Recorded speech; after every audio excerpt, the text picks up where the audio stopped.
UFC 223 this Saturday is gonna be lit, fam.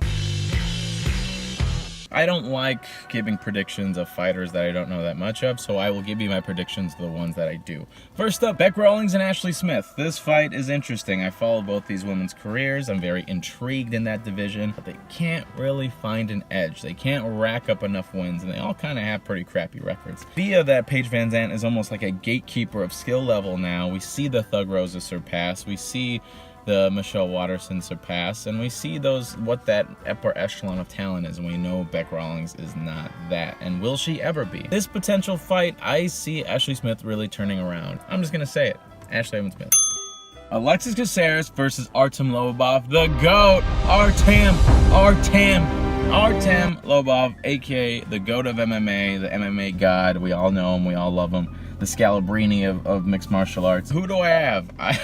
Alex has the more dynamic movement, has the reach, has the lankiness, but he hasn't been really able to put it together. But the thing with Artem, he's a tiny armed man, but he is vicious. How do I see this fight going? I see Alex winning via decision. I think he's gonna create the space, they're gonna stay on the stand-up, and his jab is pretty much gonna win him over as far as points go. I'm sorry, GOAT, I'm so sorry. And then we have Ray Borg and Brandon Moreno. I love Brandon Moreno. He is such a lovable, cuddly personality. Ray Borg, Mr. Mousetrap. I don't like Ray Borg, but in my heart, I want Brandon Moreno. In my mind, I have Ray Borg. I don't want Ray Borg to win.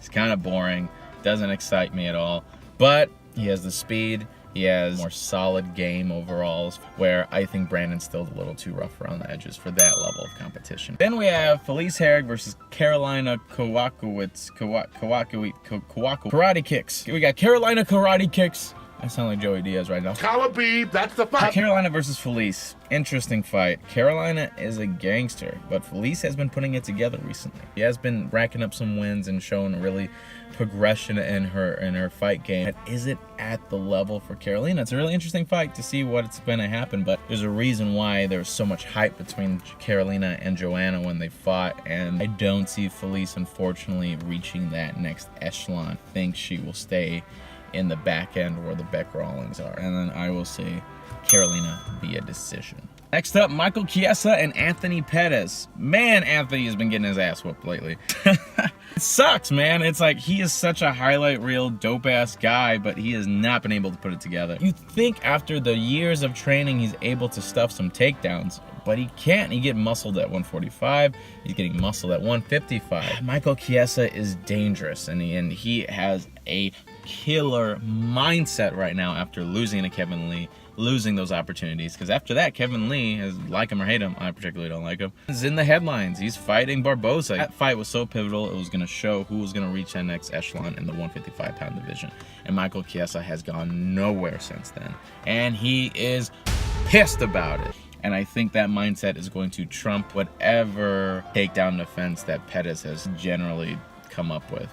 Thug Rose Namajunas and Joanna Jędrzejczyk, and I think on a mental level that Rose Namajunas is going to knock her out again, or at least win. I call it the Chuck Liddell complex, where you are this scary force of a fighter, and the minute you feel that loss, mentally you're not there, and mentally all your competition has an edge after seeing you fail. I think she saw the kink in her armor. As much as she wants to be competitive about it, I think Rose has her number, and I think it's on a stand-up sense. I don't know. We didn't have much to see, but we do know now that Rose could handle her own on the stand-up, and she has an edge on the ground. So if you look at it on paper now, Rose has advantage, and I think on a psychological, mental level, Joanna, through the years of destroying, and we've seen the wear and tear on not only her body but her mentality, it has finally caught up with her, and Rose is the new era and has the mental edge. If I'm going to put my money down, Khabib Nurmagomedov is going to destroy his ass. I see an a la Bigfoot Silva versus Cain Velasquez ass whooping happening. I'm talking blood, elbows, nowhere to go, and Max is a fucking gangster, so he's not going to go anywhere. But I mean, I think it's just going to be grotesque. My prediction, Khabib Nurmagomedov via bear mauling for 5 rounds straight. But all in all, thank you for watching. Hit subscribe, like, comment. I sound like that douchebag YouTuber right now. All those good things, and I can't wait for the next one.